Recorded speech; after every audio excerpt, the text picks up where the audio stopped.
السلام علیکم ورحمۃ اللہ وبرکاتہ۔ بسم اللہ الرحمن الرحیم والصلاة والسلام علی رسولہ الکریم وعلی آلہ وصحبہ اجمعین، اما بعد۔ خواتین و حضرات، دار الصحابہ کی نشست کے ساتھ خلیق الرحمن آپ سے مخاطب ہے۔ خاندانی خصلتوں خوبیوں کے حوالے سے بات جاری ہے ہماری کہ اسلام ان خاندانی خوبیوں کا، خاندانوں کا، نسلوں کا کتنا اعتبار کرتا ہے۔ اس حوالے سے چونکہ ہماری بات جاری ہے، جو حضرات پہلے سن چکے ہیں ہماری نشستیں، ان کے لیے بات کو سمجھنے میں زیادہ آسانی ہوگی۔ اسلام آگے بڑھنے کے، مسابقت کے دائمی اصول فراہم کرتا ہے، نسلی برتری کی تو بات بھی نہیں کرتا۔ ان اکرمکم عند اللہ اتقاکم، یہ جو حدیث زیر بحث ہے ہمارے اس سلسلے میں اس وقت، تو اس حدیث میں 3 الفاظ ہیں جس سے پتہ چلتا ہے کہ اسلام آگے بڑھنے کے دائمی اصول انسانیت کو فراہم کرتا ہے۔ ایک خیارکم کا لفظ ہے، ایک معادن کا لفظ ہے، اور ایک اذا فقہو یا اذا فقہو کا لفظ ہے۔ یہ 3 الفاظ ہیں جو مسابقت کے، آگے بڑھنے کے دائمی اصول فراہم کرتے ہیں۔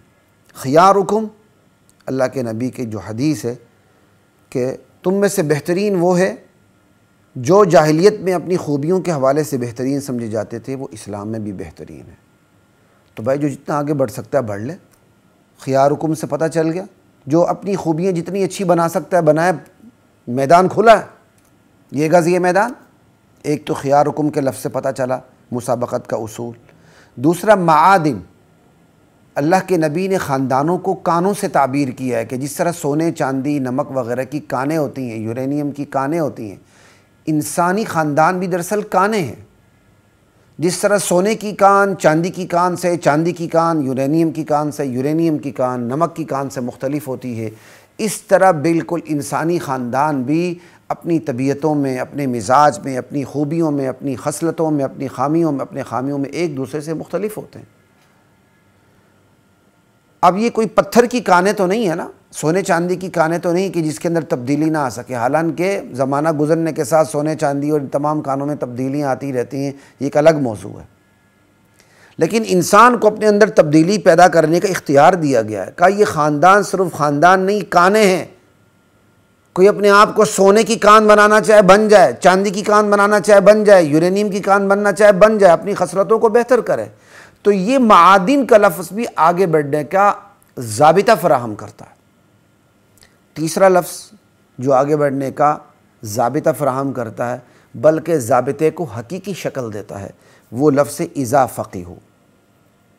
اللہ کے نبی کی حدیث ہے نا، جو جاہلیت میں بہتر سمجھے جاتے تھے وہ اسلام میں داخل ہونے کے بعد بھی اپنی خوبیوں کے حوالے سے، انہی خوبیوں کے حوالے سے بہترین لوگ ہوں گے، بشرط کہ وہ دین میں گہری سمجھ حاصل کریں۔ یہ جو اذا فقیہ ہوئے کہ دین میں گہری سمجھ حاصل کریں، یہ بھی آپ کو مسابقت کے آگے بڑھنے کے اصول فراہم کرتا ہے۔ ایک حبشی اگر دین میں گہری سمجھ حاصل کرے، وہ سید سے آگے بڑھ جاتا ہے، اس سید سے جس کو دین میں گہری سمجھ حاصل نہیں ہوتی۔ تو یہ 3 الفاظ ہیں جو آگے بڑھنے کے دائمی اصول فراہم کرتے ہیں، اور پھر یہ آگے بڑھنے کی شکل بھی دیتے ہیں کہ کس راہ سے آپ کو آگے بڑھنا۔ تفصیل میں نہیں جاؤں گا، بہت بات واضح ہے۔ تو اچھے خاندان سے ہونا اللہ کا ایک دنیاوی سطح پر بندوں کے لیے اعزاز ہے۔ وہی اچھے خاندان کا فرد اگر مسلمان ہو جائے تو یہ اچھے خاندان کو ہونا دینی اعزاز بھی بن جاتا ہے، اور دین کی طرف آنے میں اسے سہولت بھی ہو جاتی ہے۔ اور اگر ناشکری ہو، وہ اپنے اس اچھے خاندان ہونے کا، اچھی خوبیوں کے مالک ہونے کا فائدہ نہ اٹھائے، تو اس میں اس کو عذاب بھی زیادہ ہوتا ہے۔ باہر کیف، یہ تو مسابقت کے اصول میں نے آپ کے سامنے ذکر کر دی ہے۔ اسلام صلاحیتوں کو صرف تسلیم نہیں کرتا، بلکہ ان صلاحیتوں کو اپنے رنگ میں رنگا دیتا ہے، ڈھال دیتا ہے، دوسرا رخ عطا کرتا ہے۔ اللہ اکبر۔ اب صلاحیتوں کا ادراک، کمالات کا ادراک، پھر وہ صلاحیتوں والے افراد پر محنت، ان کی شخصیت سازی، ان کی تربیت، ان کو بھٹی سے گدار کے کندن بنانا، اس کے لیے شخصیات ضروری تھی کہ دنیا میں ایسی شخصیات کا وجود ہو جو انسان کی کے اندر چھپی ہوئی صلاحیتوں کی پہچان کریں، پھر فرد سازی کا عمل کریں، پھر ان کو تیار کر کے کام لیں، ان کی صلاحیتوں کا اعتراف کریں اور ان کی عملداری عمل میں لائیں اور پھر ان پر احتساب کی نگاہ بھی رکھیں۔ ایسی شخصیات کا ہونا ضروری تھا۔ تو اللہ تعالیٰ نے نبیوں اور رسولوں کی شکل میں ایسی شخصیات کو مبعوث فرمایا جو اپنی امت کے مزاج شناس ہوتے تھے۔ ایک ایک فرد جو ان کے سامنے آتا تھا تو اللہ تعالیٰ نے ہر نبی کے اندر یہ خوبی رکھی ہوتی تھی کہ وہ اپنی امت کے ایک ایک فرد کا فرد شناس ہوتا تھا۔ جو اس کے سامنے آتا تھا تو وہ فرد شناسی کی صلاحیتوں سے بہرہور ہوتا تھا ہر نبی اپنے وقت میں۔ پھر نبی کے جو حواری ہیں، صحابہ ہیں، تو نبی کا پرتو چونکہ ان کے صحابہ پر پڑا تو پھر نبی کے بعد بطور مقتدی وہ صحابہ، وہ حواری، وہ ان کے ساتھی بھی اسی نقش قدم پہ رہے۔ اللہ اکبر۔ تو نبی کریم صلی اللہ علیہ وسلم دیگر انبیاء کی طرح بلکہ ان سے بڑھ کر فرد شناس تھے۔ فرد کی صلاحیتوں کا ادراک کی جو خوبی وہ نبی علیہ السلام کو حاصل تھی کہ آپ کو فرد کی صلاحیتوں کا پتہ چلتا تھا کہ اس فرد کے اندر کون سی صلاحیت ہے۔ تو فرد شناسی ایک تھی آپ میں، ایک تو فرد شناسی کے بعد فرد سازی ہوتی ہے کہ آپ نے ایک فرد کو پہچان لیا، اسی رخ پہ اس کی محنت شروع کر دی، اس فرد میں جس چیز کی زیادہ صلاحیت ہے اس کو ابھارا، اس کو کندن بنایا۔ اللہ اکبر۔ پھر فرد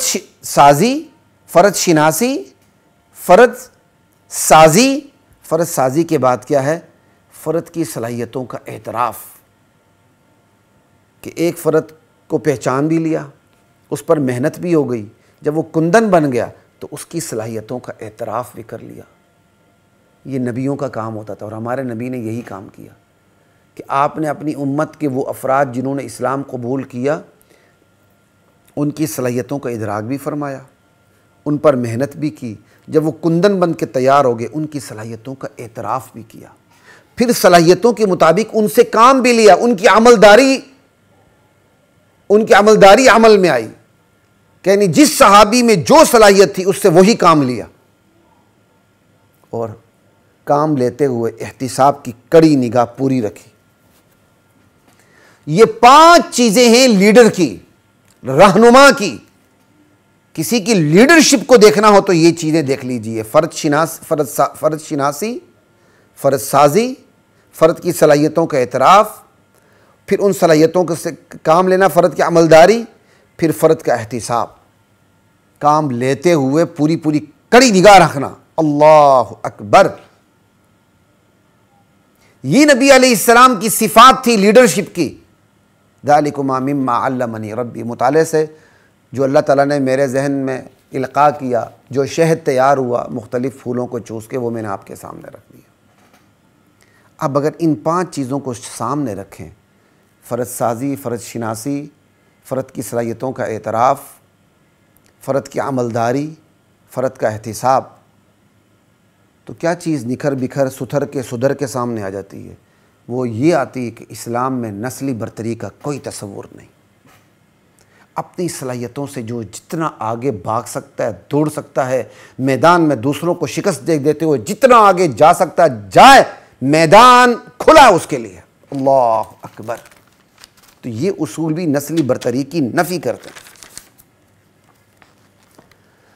چونکہ بات یہی جاری ہے صلاحیتیں، پھر صلاحیتوں کے بارے میں وقت کے نبی کی جو صلاحیت ہوتی کہ وہ اپنی امت کے افراد کو پہچانتا ہے، تو اس لیے مناسب یہی سمجھا کہ آپ کے سامنے ایک حدیث بھی رکھ دی جائے۔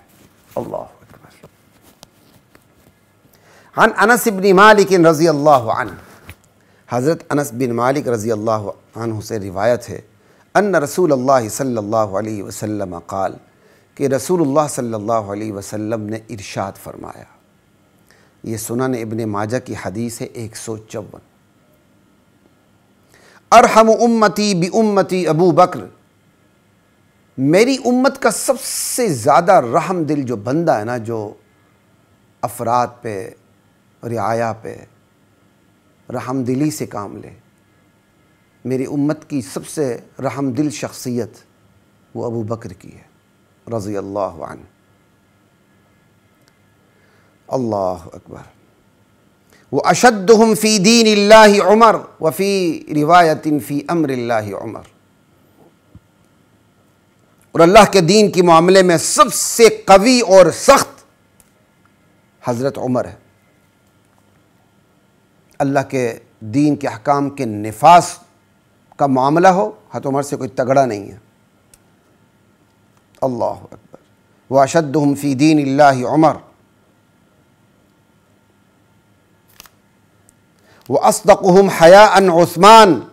اور میری امت کا سب سے زیادہ حیادار بندہ شخصیت عثمان کی ہے رضی اللہ عنہ۔ وَأَقْضَاهُمْ عَلِيُّ بْنُ أَبِي طالب۔ اور میری امت میں جو سب سے بہترین فیصلہ کرنے والی شخصیت ہے وہ علی ابن ابی طالب کی ہے۔ بعض محدثین نے وَأَقْضَاهُمْ علی ابن ابی طالب پہ کلام بھی کیا ہے، اس میں اختلاف بھی ہے، لیکن میں اب یہ موقع نہیں اس یہاں بات کرنے کا۔ بعض احادیث میں حضرت علی بن ابی طالب کا نام موجود نہیں ہے۔ وَأَقْرَأُهُمْ لِكِتَابِ اللَّهِ أُبَيُّ بْنُ كَعْبٍ۔ اللہ کی کتاب قرآن کریم کے سب سے بہترین قاری میری امت میں وہ حضرت ابی بن کعب ہے۔ وَأَعْلَمُهُمْ بِالْحَلَالِ وَالْحَرَامِ مُعَاذُ بْنُ جبل۔ اور میری امت میں حلال و حرام کے حوالے سے جو سب سے بڑے عالم دین ہے اس کا نام معاذ بن جبل ہے رضی اللہ عنہ۔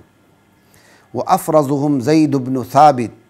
اور میری امت میں علم الفرائض کے یعنی علم میراث کے، وراثت کے جو مسائل ہوتے ہیں اس کے سب سے بڑے عالم زید بن ثابت ہیں رضی اللہ عنہ۔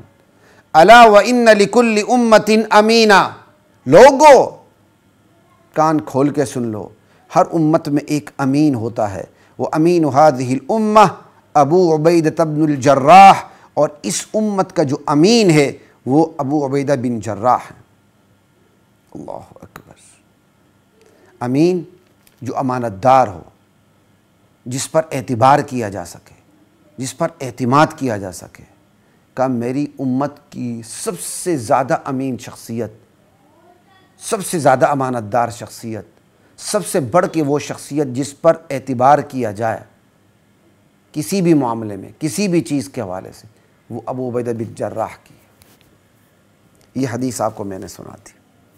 اب آپ اسی حدیث کو دیکھ لیں کہ نبی علیہ السلام نے اپنے ساتھیوں کو کس طرح کیسے کیسے ٹٹولا، فرد کو پہچانا، فرد سازی کی، فرد کی صلاحیتوں کو کیسے کیسے اعتراف فرمایا کہ ابو بکر کے اندر کون سی صفت ہے، عمر کے اندر سب سے بہترین صفت کون سی ہے، عثمان کے اندر سب سے بہترین صفت کون سی ہے، علی کے اندر سب سے بہترین صفت کون سی ہے رضوان اللہ علیہم اجمعین۔ اعتراف بھی کیا، انہیں ذمہ داریاں بھی سونپی۔ اللہ اکبر۔ یعنی یہ حدیث بتاتی کہ نبی علیہ السلام کا اپنے صحابہ سے کس قدر تعلق تھا، کس قدر فرد سازی کا کام تھا، کس قدر فرد شناسی کا کام تھا، کس قدر فرد کی صلاحیتوں کا اعتراف تھا۔ اللہ اکبر۔ اور پھر کس قدر نبی علیہ السلام کی مختلف صفات کا پرتو صحابہ پر پڑتا تھا۔ حضور رحمت للعالمین ہے، اس صفت کا پرتو سب سے ابو بکر صدیق پہ پڑا۔ نبی سے بڑھ کر کون دین کے معاملے میں سخت ہو، اس کا پرتو حضرت عمر فاروق پہ پڑا۔ نبی سے زیادہ باحیا کون ہو سکتا ہے، اس صفت کا پرتو حضرت عثمان پہ پڑا۔ نبی سے زیادہ بہترین فیصلے کس کے ہو سکتے ہیں، اس کا پرتو حضرت علی پہ پڑا۔ نبی سے زیادہ امین کون ہو سکتا ہے، اس صفت کا پرتو ابو عبیدہ بن جراح پہ پڑا۔ نبی سے زیادہ وراثت کے مسائل کس کو آ سکتے ہیں، اس کا پرتو پڑا زید بن ثابت پہ۔ نبی سے زیادہ حلال حرام کے مسائل سے کون آشنا ہو سکتا ہے، اس کا پرتو پڑا حضرت معاذ بن جبل پہ۔ لا الہ الا اللہ واللہ اکبر۔ یہ حدیث صرف فضائل کی نہیں ہے، یہ حدیث خود نبی علیہ السلام کی فضیلت کو بھی ثابت کرتی ہے کہ آپ کس طرح فرد شناسی تھی آپ کے اندر، فرد سازی کا عمل تھا، فرد کی صلاحیتوں کا اعتراف تھا. جو نبی کے بعد صحابہ تھے انہوں نے اسی کام کو لیا اور آگے بڑھے. آج ہمارا بھی کام یہی کہ ہمارے اندر بھی خصوصاً جو دعوت کا کام کرنے والے ہیں، علم دین کا کام کرنے والے ہیں، پھر علم دین کو گہرائی سے سمجھنے والے ہیں، وہ اسی چیز کو لے کے چلیں. فرد سازی کا عمل، فرد شناسی کا عمل، فرد کی صلاحیتوں کا اعتراف، ساری چیزیں. اور یہ ساری چیزیں مل کے کیا بتاتی ہیں؟ اسلام میں نسلی برتری کا کوئی تصور نہیں ہے. آگے بڑھنے کے دائمی اصول ہیں، جو جتنا آگے بڑھ سکتا ہے بڑھتا چلا جائے. اللہ اکبر. حضرت معاذ بن جبل رضی اللہ تعالی عنہ کو آپ دیکھ لیں، یمن کا گورنر بنایا گیا.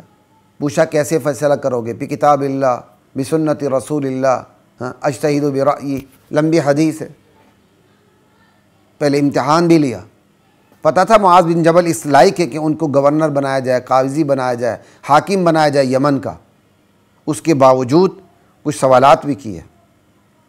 اسی طرح دیکھ لیں آپ حضرت اسامہ رضی اللہ عنہ، 18 سال کی عمر تھی، بعض 20 کہتے ہیں، بعض 18 کہتے ہیں، جب حضور صلی اللہ علیہ وسلم نے رومی افواج کے خلاف مہم کا سربراہ بنایا حضرت اسامہ کو.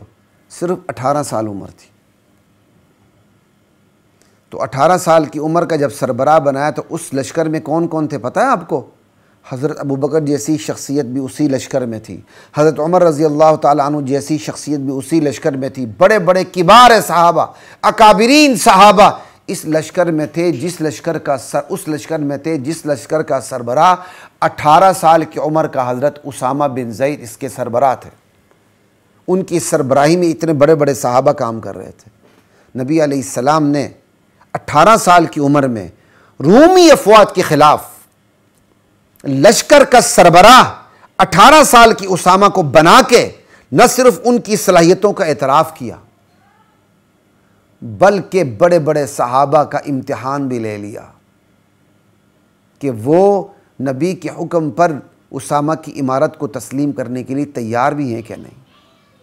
ایک طرف حضرت اسامہ کی صلاحیتوں کا اعتراف، دوسری طرف صحابہ کا امتحان، اور تیسری طرف یہ بھی کہ جو جس کی صلاحیت ہو کم عمری نہیں دکھی جائے گی، اس کو آگے بڑھایا جائے گا.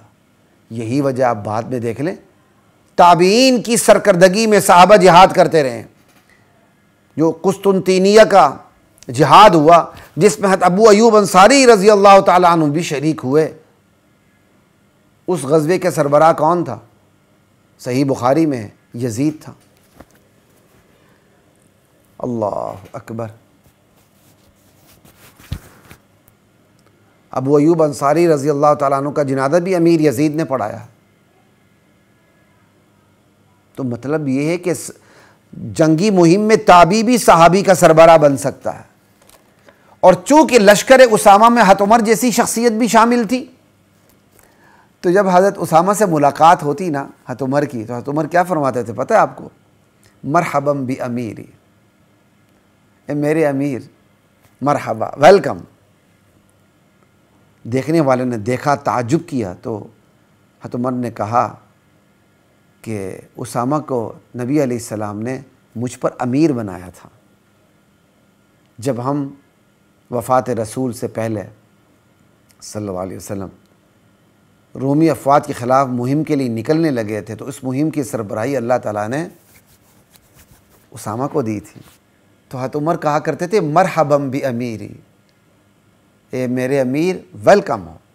کیا کمال کی بات. تو نبی علیہ السلام کی یہ خوبیاں تھیں. صحابہ بھی اسی راہ پہ رہے. خیر القرون، بہترین زمانے بھی اسی راہ پہ رہے. صحابہ کا زمانہ، تابعین کا زمانہ، تبع تابعین کا زمانہ. اور ترقی کا راز بھی یہی ہے کہ صلاحیتوں کا اعتراف کیا جائے، صلاحیتوں کا ادراک کیا جائے، صلاحیتوں سے کام لیا جائے، صلاحیتوں کا احتساب بھی کیا جائے، ان کو پوری نگاہ میں رکھا جائے. امریکہ میں آپ نہیں دیکھتے اوباما صدر بن گیا، حبشی صدر بن گیا، اور یہاں صرف سفارش سب سے بڑی صلاحیت ہے. یہی ہماری ناکامی کا راز ہے اور یہی کافروں کی ترقی کا راز ہے. وہ صلاحیت والوں کو اوپر لے کے جاتے ہیں، بلکہ ہمارے باصلاحیت افراد کو وہ خرید لیتے ہیں. ہماری ملائی، ہماری کریم کلاس ان کے پاس چلی جاتی ہے، یورو، ڈالر، پاؤنڈ کے عوض بدلے میں. اسلامی دنیا میں جمہوریت ہے، جمہوریت یہی قہر ڈاتی ہے، نہال افراد کو اوپر لے آتی ہے۔ اللہ اکبر۔ تو خلاصہ کلام کیا ہوا؟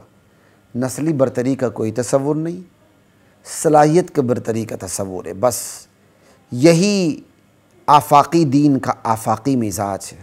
اور نبی علیہ السلام کی حدیث بھی ہے، انزل الناس منازلہم، لوگوں کو ان کے مرتبے کے مطابق اتارو، جو لوگوں کا مرتبہ ہے نا اس کے مطابق ان سے سلوک کرو۔ اس مرتبے میں صلاحیت کی بات بھی آ جاتی ہے، جس کی جتنی صلاحیت ہے اس کی اتنی قدر کرو۔ اگر بیٹے کی صلاحیت باپ سے بڑھ کر ہے نا تو باپ بھی اپنے بیٹے کی اس حوالے سے اس کی قدر کرے۔ اللہ اکبر۔ ہماری بات چیت جاری ہے انشاءاللہ۔ ابھی تو میں نے صرف آپ کو یہ بات بتائی ہے کہ نبی علیہ السلام نے صحابہ کی صلاحیتوں کا اعتراف بھی کیا اور ذمہ داریاں بھی دیں۔ انشاءاللہ اگلی نشست میں میری آپ سے یہ بات ہوگی کہ بعض صحابہ کو آپ نے باقاعدہ منع فرمایا ہمدردی سے کہ تم نے کوئی عہدہ، کوئی ذمہ داری، کوئی منصب قبول نہیں کرنا۔ یہ بھی لیڈرشپ کی خوبی ہوتی ہے کہ اپنے ماتحتوں کی خوبیوں کو، کمزوریوں کو بھانپ لے اور اس کے مطابق ان سے سلوک کرے۔ انشاءاللہ بات آپ سے ہوتی رہے گی۔ السلام علیکم ورحمۃ اللہ وبرکاتہ۔ وَلَقَدْ أَنزَلْنَا